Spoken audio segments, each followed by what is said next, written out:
145 cities and 1,490 municipalities, giving voice to more than 300 Radyo Natin announcers every single day.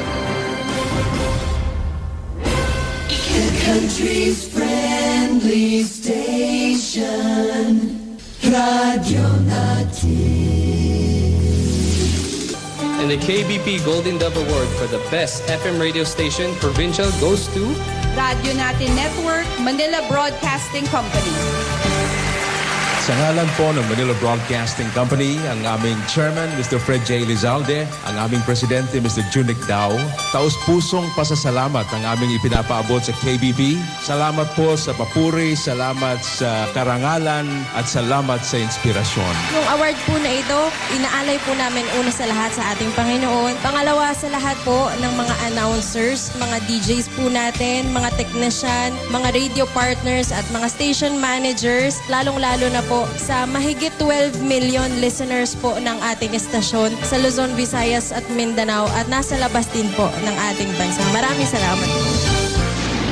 DXTC 95.9 Radyo Natin FM of Manila Broadcasting Company, MBC Media Group is a proud member of the KBP, kapisanan ng mga broadcaster ng Pilipinas, in partnership with the Cotabato Institute of Technology, Foundation Incorporated, KIXP.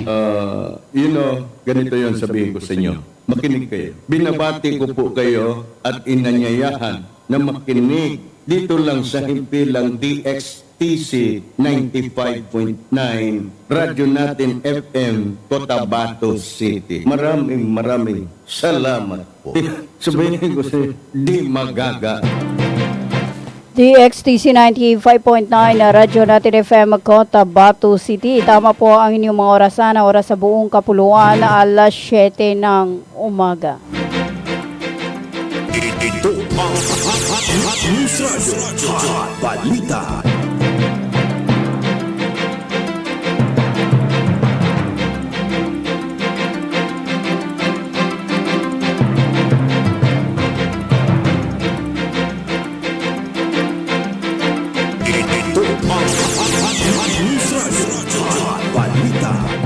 Itama po ang inyong mga orasan, oras sa buong kapuluan, alas 7 ng umaga.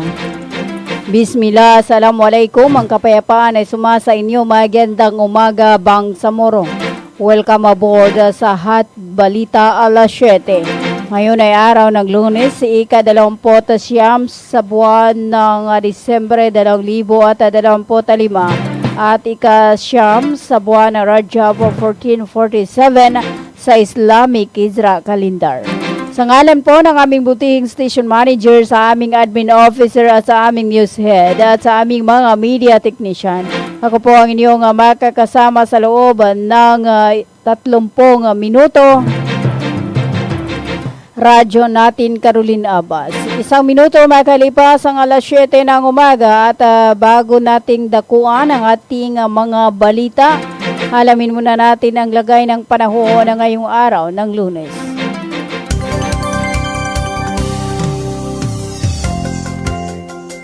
Base sa inilabasan ng Pag-asa, ang SLIS ay nakakaapekto sa Mindanao.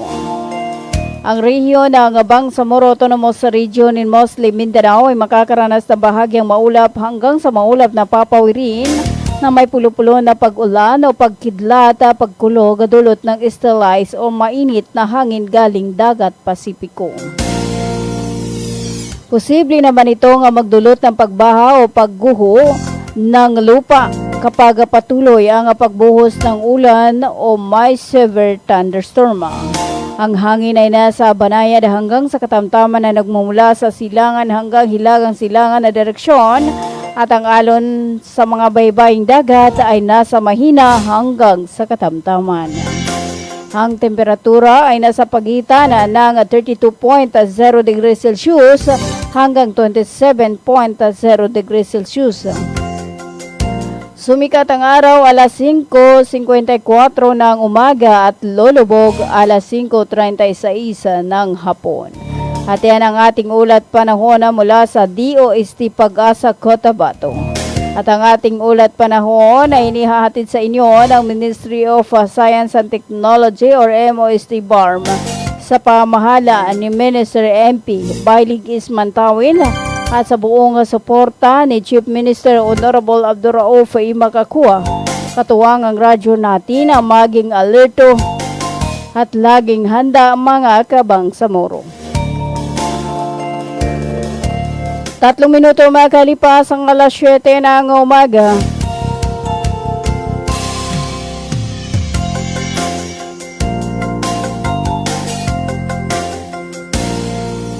Ito ang Hot News Radio, Hot Balita. Kayo pa rin ay patuloy na nakikinig sa Hot Balita alas 7 at ang ating Hot Balita alas 7 ay hatid sa inyo ng Cotahuato Institute of Technology Foundation Incorporated at ang Al Rais Ventures Corporation nasa pamahala ni Manager Abidin E. Ali at ang Green Pharmacy para sa papriskong gamot. Hanapin lamang ang Green Pharmacy na makikita sa tapat lamang ng People's Palace, Suat Avenue, Cotabato City.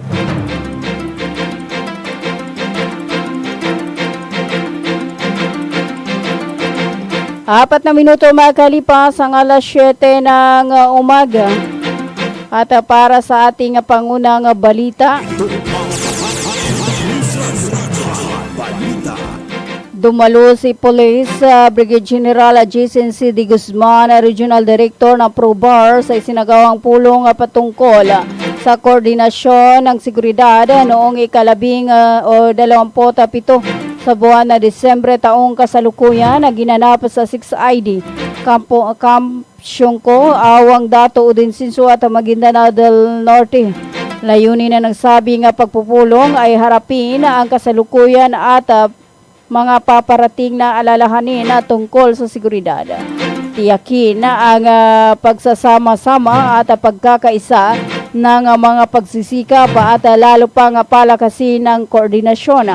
Ang pagtutulungan sa pagitan ng mga ahensya ay patuloy na nakakamtan ang kapayapaan na seguridad at mga inisyatiba sa kaligtasan ng publiko sa loob ng Bangsamoro Autonomous Region in Muslim Mindanao or BERMM. Ito ang Hot News Radio, Hot Balita. 6 na minuto makalipas ang alas 7 ng umaga. Para sa iba pa nating mga balita sa pagpapakita ng kanilang pagkakaisa at matibay na determinasyon na ituloy ang prosesong pangkapayapaan ng Bangsamoro, ang pamahalaan ng Pilipinas sa pagitan ng GPH Peace Implementing Panel at ang Moro Islamic Liberation Front or MILF Peace Implementing Panel ay nagsagawa ng 37 or 37 pulong noong ika-19 sa buwan na Disyembre taong kasalukuyan na ginanap sa Davao City. Ang mga panel ay pinamumunuan ni Chairperson na Presidential Assistant Cesar Llano sa panig ng GPH at Bangsamoro Member of Parliament ang Minister of Basic Higher and Technical Education Mohager Iqbal para sa panig ng MILF. Dumalo rin sa pulong ang Malaysian Third Party Facilitator and Special Advisor General Tan Sri Dato Seri Panglima Haji Zulkifli bin Zainal Abidin at International Contact Group na sa nakalipas na mga taon ay nagmamasid sa pagpapatupad ng Comprehensive Agreement on the Bangsamoro or CAB at iba pang nilagdaang kasunduan sa kapayapaan sa Bangsamoro. Ang ika-37 pulong ng mga panila ng GPH at MILF ay tinuturing na makasaysayan dahil ito ang unang pagkakataon na dumalo ang mga membro ng ICG sa pagtitipon sa Pilipinas. Ang pagtitipon ay naglalayong bukod sa iba pa ayusin muli ang pangako ng mga partido na tuparin ang kanilang mga pananagutan sa ilalim ng CAB. Ipagpapatuloy ang mga pinagkasunduan ng magkasama na mga gawain na sa normalisasyon at harapin ang mga umuusbong na isyu na may kaugnayan sa unang halalan sa parlamento ng Autonomous Region in Muslim Mindanao. Ang mga pangkata ng GPH at MLF ay naglabas din ng isang magkaparihong pahayag na naglalarawan ng mga rekomendasyon kung paano haharapin ng bilang panig ang mga mahalagang isyu at alalahanin na inihayag sa pulong, pati na rin ang mga paraan para sa hinaharap.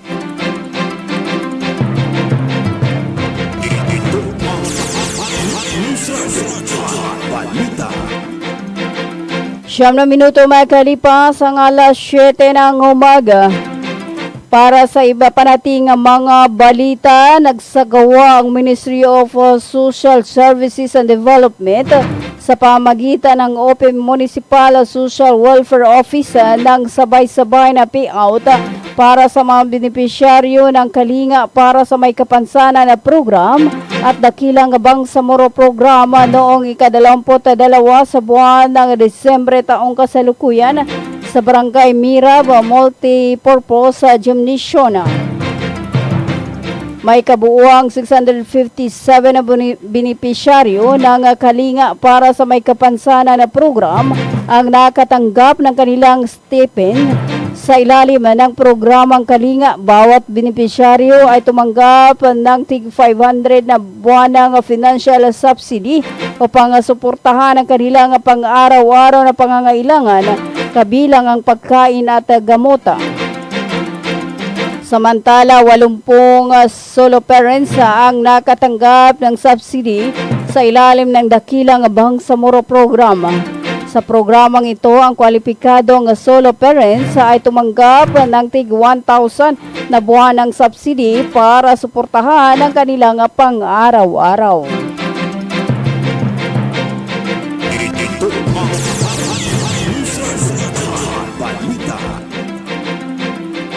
Sampung minuto makalipas ang alas 7 ng umaga. Para sa iba pa nating mga balita bilang suporta sa mga kabataang masigasig na nag-aaral ng banal na Quran, tumanggap ng tulong ng tiga 4,000 na kasasistaan sa ang 8 traditional madrasa learners ng Ubay Ben Kaaba Quranic Institution Incorporated sa Sultan Kudarat, Maguindanao del Norte. Mula sa tanggapan ni Deputy Speaker Attorney Ishkak Veloso Mastura noong ika-23 sa buwan ng Disyembre taong kasalukuyan.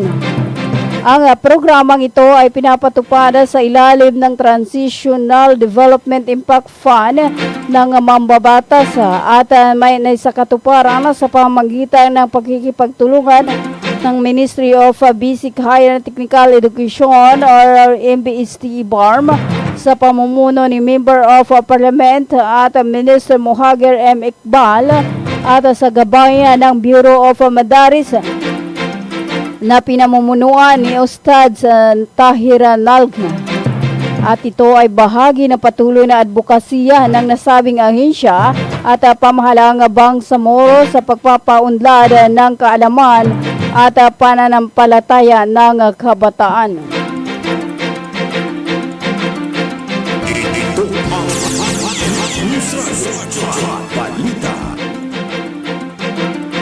Labing 2 minuto makalipas ang alas 7 ng umaga.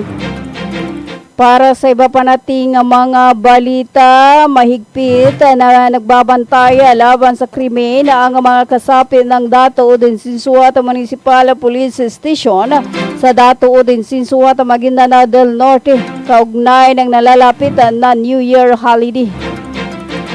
Sa ulat nitong kahapon sa tanggapan ni Brigadier General Jason de Guzman, Director ng Police Regional Office sa Bangsamoro Autonomous Region, ang mga tropa ng Dato Udinsinsuat MPS sa pamumuno ni Police Lieutenant Colonel Ismail Madin ay walang tigil sa pagsasagawa ng public safety operation upang matiyak ang kaligtasan ng mga biyahirong dumadaan sa mga highway sa nasabing bayan at masigurong walang makakapasok sa mga masasamang loob na mga tagalabas. Halos 4 na buwan nang walang insidente ng pamarilas sa Dato Udin Sinsuat, resulta ng kooperasyon nila Mayor Abdul Main Baba, Vice Mayor Bob Stella Sinsuat at kanilang mga sakop na mga barangay official at mga traditional Muslim, Christian at indigenous Tiduray community leaders sa pagsasawata ng krimen sa buong bayan. Kilala sina Mayor Abbas at Vice Mayor Sinsuat sa kanilang masigasig na suporta sa anti-crime operasyon ng hepe ng kanilang pulisya, si Colonel Madin at ng kanyang mga tauhana.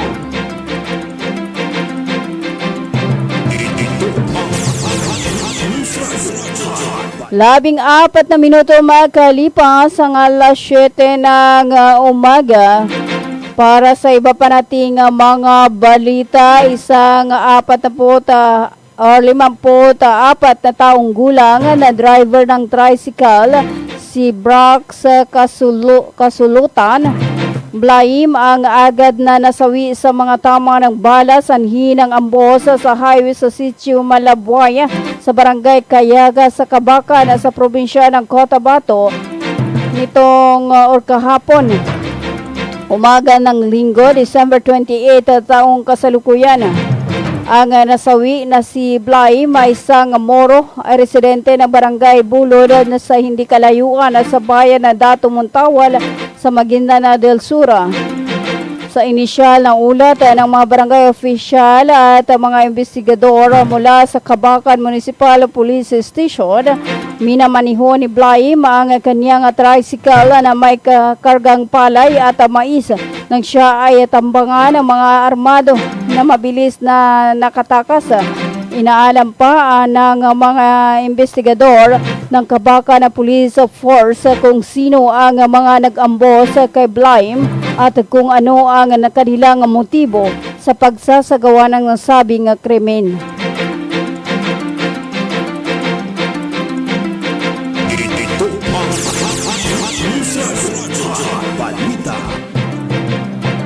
Labing 5 minuto makalipas ang alas 7 ng umaga. Tayo po ay magbabalik after this paid short commercial.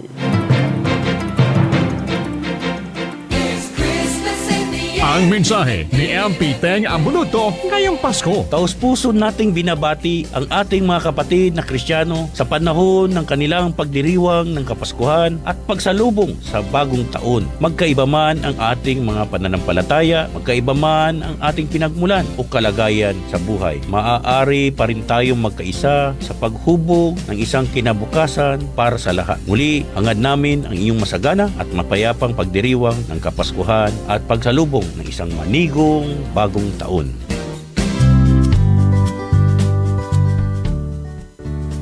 Karapatan mo, protektado ng batas. Alam mo ba na may batas na tumitiyak sa karapatan nating mga persons with disability sa Pilipinas? Ito ang Magna Carta for Persons with Disability o RA 7277. Tinitiyak nito ang bawat person with disability ay may access sa edukasyon, trabaho, transportasyon, kalusugan, at rehabilitasyon. Ayon sa RA 7277, dapat may wheelchair ramps, accessible toilets, at sign language interpreters sa mga pampublikong lugar. Sinasabi din sa batas na to na may proteksyon tayo mula sa diskriminasyon sa trabaho, paaralan, at serbisyo. Pinalakas pa ito ng RA 9442 para sa dagdag na benepisyo, RA 10070 para sa pagbuo ng Persons with Disability Affairs Office o PDAO sa bawat munisipyo at syudad, at RA 10524 para sa mandatory employment quota o kinakailangan na 1% ng ipa na empleyado ay persons with disabilities. Tandaan, ang kapansanan hindi lang sa karapatang pantao dahil tayo ay may batas na kakampi natin at magpoprotekta sa ating mga persons with disabilities. Karapatan mo, ipaglaban mo. Ang paalalang ito ay hatid sa inyo ng Access Project. Hello mga mamis.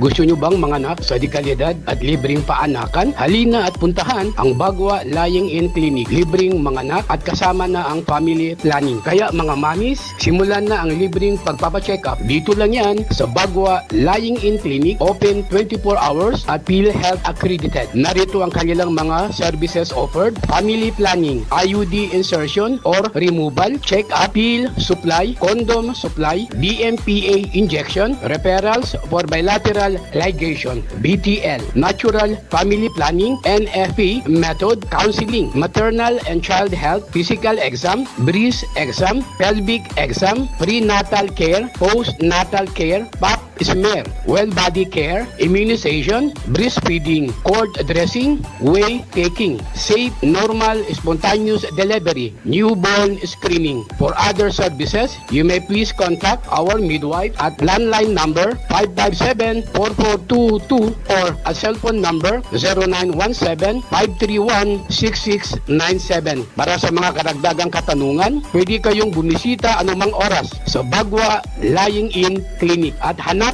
lamang ang kanilang clinic manager. Ang Bagwa Lying-in Clinic ay matatagpuan sa Quimpo, Bagwa 2, Cotabato City. Owned and managed by Madam Fe Camano Mandi. Tandaan mga mamis, Bagwa Lying-in Clinic.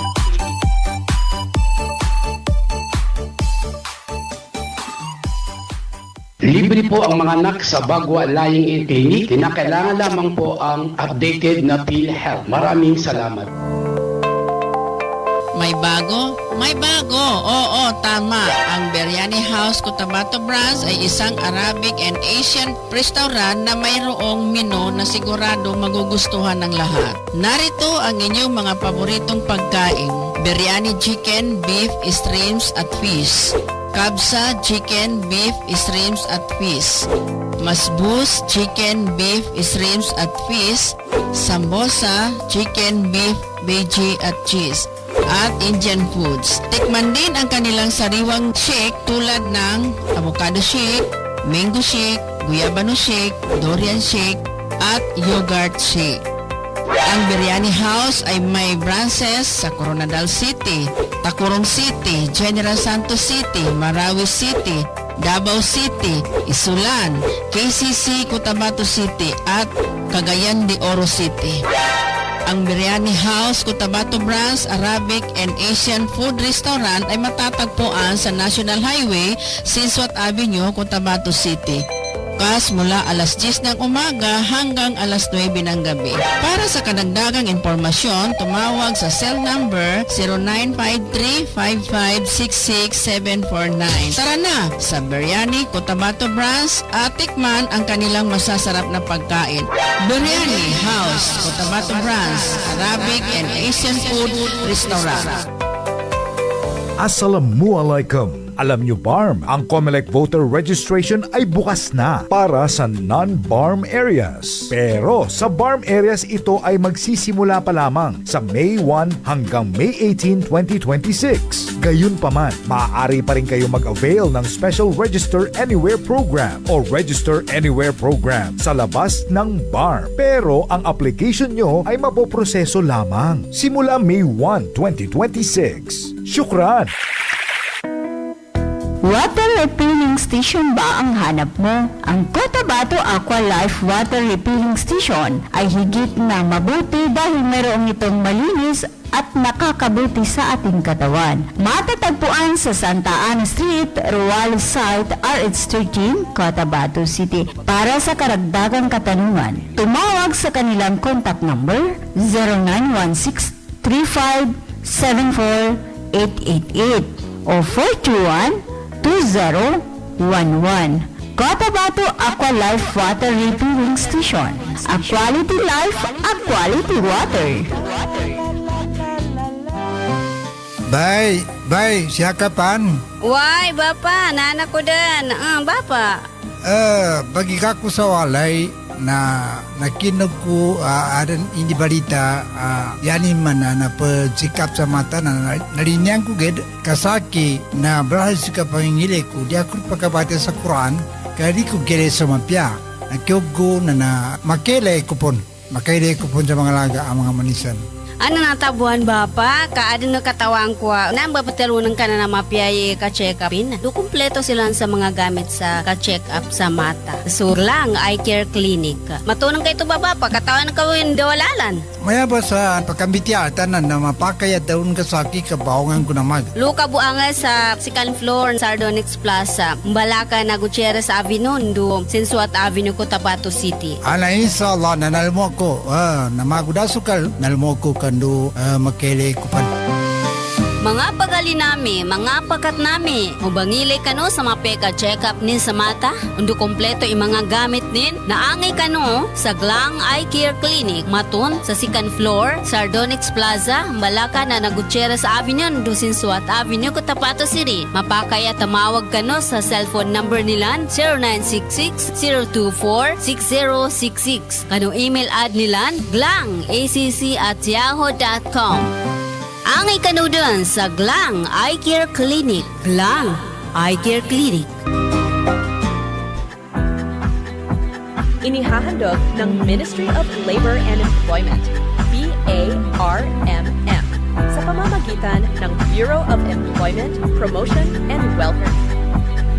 Mole Job Portal Project na binuo para sa mga aplikanteng naghahanap ng trabaho at mga pribadong establishmento, kumpanya at recruitment agencies na nangangailangan ng mga trabahante. Libre. Madali. Ligtas gamitin para sa mga job seekers at employers.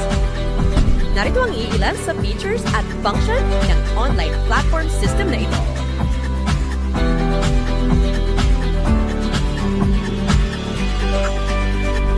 O di kaya'y bisitahin lamang ang website na ito.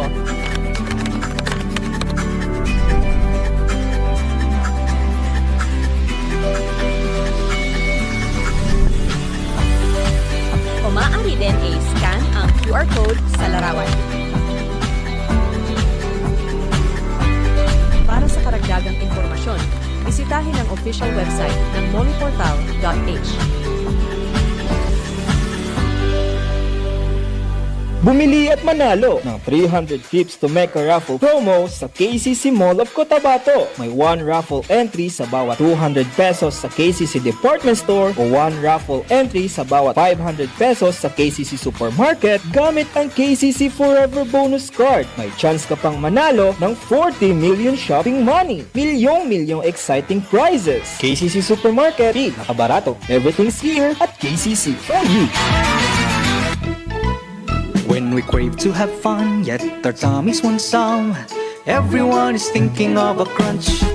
With grilled chicken inside and if deliciously fried, Virginia crunchy chicken nuggets. Here it is, it's extraordinarily crunchy. Virginia crunchy chicken nuggets. It's real chicken goodness, tasty oh yes, crunchy goodness in every bite. Virginia crunchy chicken nuggets. Alam niyo ba ang tunay na kailangan ng ating katawan mula sa ating mga kinakain araw-araw? Nutrients ang tunay na kailangan ng ating katawan mula sa pagkain. Kung ang pagkain ay sagana sa nutrients, nakakatulong ito upang maging malusog ang mga cells ng ating katawan at maging malakas ang ating mga organs kagaya ng puso. Ang mga pagkaing sagana sa natural na preservatives ay may negatibong epekto sa mga cells ng katawan dahilan upang manghina ang mga organs at magdulot ng iba't ibang karamdaman kagaya ng high blood, stroke at iba pang komplikasyon. Alamin kung paano mapangalagaan ang ating katawan sa pamamagitan ng natural na pamamaraan mula sa kilalang natural medicine doctor na si Doc Atoy Arboleda upang magkaroon ng oportunidad sa libreng konsultasyon at nutritional guidelines. Para sa makaragdagang informasyon, mag-text o tumawag lamang sa mga sumusunod. Hulma A. Bra with cellphone number 0906-134-6056. Barangay Corintim, Dato Odin, Sinsuat, Maguindanao. Kulot Mandang Saligan with cellphone number 0926-424-4505. Barangay Poblacion, Dato Odin, Sinsuat, Maguindanao. Bulawan, Buesa, Kilam with cellphone number 0955-522-6772. Barangay Binolin, Dato Odin, Sinsuat, Maguindanao. Rajasita Kinanding with cellphone number 0965-502-6738, Cotabato City. Siti Giar Wali with cellphone number 0916-799-2051, Barangay RHA, Cotabato City. Baipulna Sandigan ng Patuan with cellphone number 0936-333-6218, Barangay Bulalo, Sultan Kudarat. Sali Ibrahim with cellphone number 0965-757-5998, Barangay Limbo, Sultan Kudarat. Mamut Maulana with cellphone number 0975-576-5811, Cotabato City. Paalala, mag-ingat sa mga tao na gumagamit ng mga video ni Doc Atoy para makalinlang. Ganito yon sabihin ko sa inyo. Makinig kayo. Binabati ko po kayo at inanyayahan na makinig dito lang sa himpilang DXTC 95.9 Radyo Natin FM, Cotabato City. Maraming salamat po. Sabihin ko sa inyo, di magaga. Ito ang News Radio, Hot Balita. Itama po ang inyong mga oras sa buong kapuluan na 29 minuto makalipas ang alas 7 ng umaga. Para sa iba pa nating mga balita, pinangunahan ni Police Brigadier General Jason C. D. Guzman, Regional Director ng Police Regional Office sa Bangsamoro Autonomous Region or PROBAR, ang seremonya ng panunumpa at turnover ceremony ng mga bagong patrolman at patrolwoman sa ilalim ng CY 2025 Regular Recruitment Program noong ika-20 sa buwan ng Disyembre taong kasalukuyan ginanap sa PROBAR Grandstand Camp Brigadier General Salipada Kipindaton, parang Maguindanao del Norte. Dumalo sa aktibidad si Atty. Pahad Ikandao, Regional Director ng National Police Commission or NAPOLCOM-BARM, na nakiisa sa pagtanggap sa mga bagong membro ng kapulisan sa rehiyon. Kabuang 320 na bagong pulis ang opisyal na nanumpa ay nagtatakda ng simula ng kanilang pangako na magsilbi at protektahan ang mamayan ng may integridad, profesionalismo at tapat na dedikasyon sa tungkulin.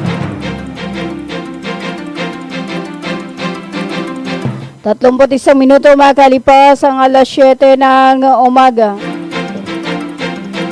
Para sa ating pangunang balita, pinangunahan ni Police Brigadier General Jason D. Guzman, Regional Director ng Police Regional Office sa Bangsamoro Autonomous Region or PROBAR, ang seremonya ng pagkakatalaga ng mga opisyal ng PROBAR Press Corp noong ika-26 sa buwan ng Disyembre taong kasalukuyan. Ang kaganapan ay bahagi ng PROBAR Year-End Thanksgiving Fellowship kasama ang mga katuwang ng mga media na ginanap sa PROBAR Multipurpose Hall at Camp Brigadier General Salipada Kipindaton. Formal na tinanggap ng mga bagong inihalal na opisyal ng Press Corps bilang mahalagang katuwang sa mahalagang katuwang sa responsableng paghahatid ng mga impormasyon, pakikipag-ugnayan sa komunidad at pagpapalakas ng tiwala ng publiko sa Philippine National Police sa buong Bangsamoro Autonomous Region in Muslim Mindanao or BERMM. Binibigyang diin sa aktibidad ang matatag na pangako ng PROBAR sa transparent, accountable at serbisyong makatwirang pulisya. 32 minuto makalipas ang alas 7 ng umaga at yan na po ang kabuuan ng ating Hot Balita alas 7. At ang ating Hot Balita alas 7 hatid sa inyo ng Bangsamoro Sharia Lawyers League of the Philippines Incorporated at ng Ministry of Labor and Employment or MOLIBARM sa pamahala ni MOLIBARM Minister Dato Muslimin Gisema or Bapamos at ang kanilang General Director Dato Suraba Butazil Jr. at ng Virginia Crunchy Chicken Nuggets of Virginia Food Incorporated. at ng Glang Eye Care Clinic located at second floor, Sardunix Plaza, Gutierrez Avenue, Cotabato City, owned and managed by Dr. Zohra Adam Glang at ng Lucky Sahat Pandisala. 33 minuto makalipas ang alas 7 ng umaga at hello po kay kay Bam Wahida akan mamalapat. Good morning DJ Caroline. Good morning too. 33 minuto makalipas ang alas 7 ng umaga sa ngalan po ng aming butihing station manager, sa aming admin officer at sa aming news head at sa aming mga media technician. Ako po ang inyong nakasama ngayong araw ng Lunes, ika-28 or siyam sa buwan ng Disyembre taong kasalukuyan, at advance Happy New Year. Maraming salamat po sa pagsama sa akin at hanggang sa muli sa ganito ring oras at timpila na 95.9 na Radyo Natin FM Cotabato City.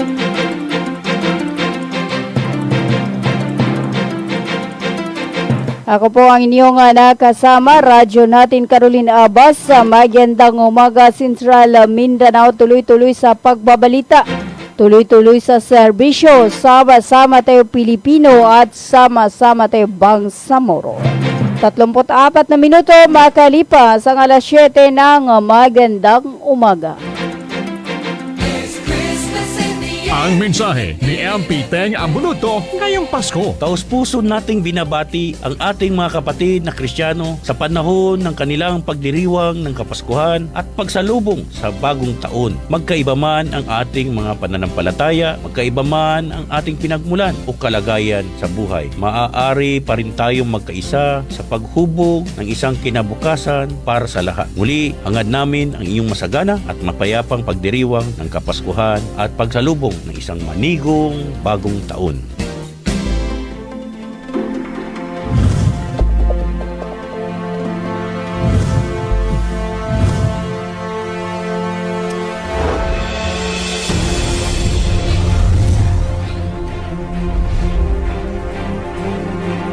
One radio network powering more than 100 stations. Heard in 81 provinces, 145